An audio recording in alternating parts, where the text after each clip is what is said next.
So Nanette takes me, they write for tramadol. She makes a big deal about not filling it that night, even though I was in pretty bad shape.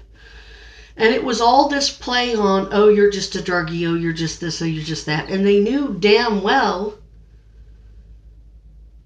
that that wasn't the case. They could look at me and see how sick I was, unless they were all rolling with Dr. Wilson, which Beth knew Dr. Wilson. That Dr. Wilson's diagnosis was no good, and it was based on false evidence. So he gives me Augmentin, and that helps a little bit. It helps with the throat infection, but it doesn't get rid of the rest of it. It continues to escalate. I was in really bad shape, and I recorded the July 21st exam with Elizabeth Wilson. Or excuse me, Schuster, Dr. Schuster out at South Providence, which was Green Meadows, which is the Family Health Center sister clinic.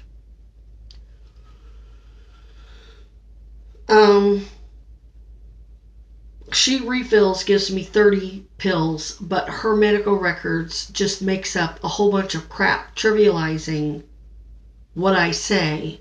Now, I don't know what she originally wrote. When you listen to that audio from July 21st, you hear her typing the whole time.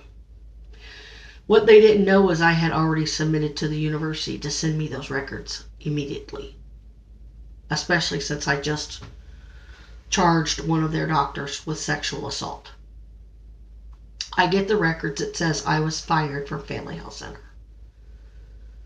for making recordings without permission, which is to say Beth went and had me fired because she got caught coming on to me in the exam room. So they twist stuff to, and these are non-for-profits. They're not supposed to be twisting things to protect the malpractices of their patients. They're not supposed to be evidence tampering like that and then coercing the patient into playing their game. They're supposed to go in there, gather medical evidence, get you treated, and there's all kinds of federal funding available to have already had the surgery, already had, a year and a half ago. So I looked at the records. I immediately informed the detective that on August 3rd, some doctor went in and completely modified those records and sent him the audio file, because I believe that retaliation for reporting rape is something that they could get in trouble for. And that's exactly what they did. They fired me from all of their clinics, stating that it was because I wrote 3 of their doctors up to the Missouri Board of Healing Arts. They already knew that when they made that July 21st appointment, that I wrote them up to the Missouri Board of Healing Arts. And that is not grounds for discharging a patient. What they're saying was they discharged me for my safety because they couldn't guarantee that no doctor would ever be part of my care and end up hurting me. Yes, a doctor absolutely can recuse themselves from having anything to do with the patient. If a doctor's mother or son is in a car accident and that doctor's on call, they could say, that's my kid, somebody else has to take it. They know that. And when I talked with the insurance company's nurse, one of the United nurses, she said they weren't worried about that. They were worried about the other doctors continuing to hurt you on these other doctors' behalf and you continuing to write them up. And I said, you're right, that's exactly what I'm doing. Because they are doing exactly that. These are like a bunch of frat boy sorority girls who now have NB after their name and don't realize that they have to grow up because they have a frat boy in the governor's mansion. And they got a frat boy as the Medicaid director. They've got the goods on them, so they know that they're not going to get in trouble with the Missouri Board of Healing Arts or the Board of Nursing. So they've got everything tied up so that there's no accountability anywhere, not criminally and not with their licenses. That's pretty messy. That means that United is probably getting ripped off for countless dollars. So I end up seeing Dr. Schuster. She's immediately saying this tumor is now at 5 centimeters. Finally, they told me the truth. They did an ultrasound the night that I was sexually assaulted on May 30th, but then got recorded coming, and they're telling me that they couldn't measure it, that the ultrasound was too blurry. Dr. Schuster says, no, it's at 5 centimeters now. It grew 2 centimeters in 10 months. Dr. Scott didn't send for it when I saw him the day after the sexual assault. He basically said, I'm not treating you out of the ER. After I reported the sexual assault, Nanette, or prior to that, on July 21st, I have text messages from Nanette at the Central Missouri Stop Human Trafficking Coalition and 2 of her board members agreeing to pay for the consult with Dr. Burks. Now, Dr. Schuster, the family care provider at South Providence, wanted me to see an MU-GYN. I immediately texted Annette and I said, I'm not seeing no MU doctor for this. They're tampering with evidence so bad. The sexual assault, there's no way in hell I'm seeing an MU surgeon. I'm not getting up on a OR table for any MU surgeon. Would you pay for me to see Dr. Burke, since he's independent of the university and Boone? He's his own doctor. He has many privileges at Boone, but he's not interested in protecting either one of them. She says, yeah, sure. How much is it going to cost? So while I'm trying to get his office to deduce in writing how much it's going to cost, and they make the appointment, in the interim, since I have pain management, I go down, because it's a very painful process for me to move at all, because I've got the underlying sepsis.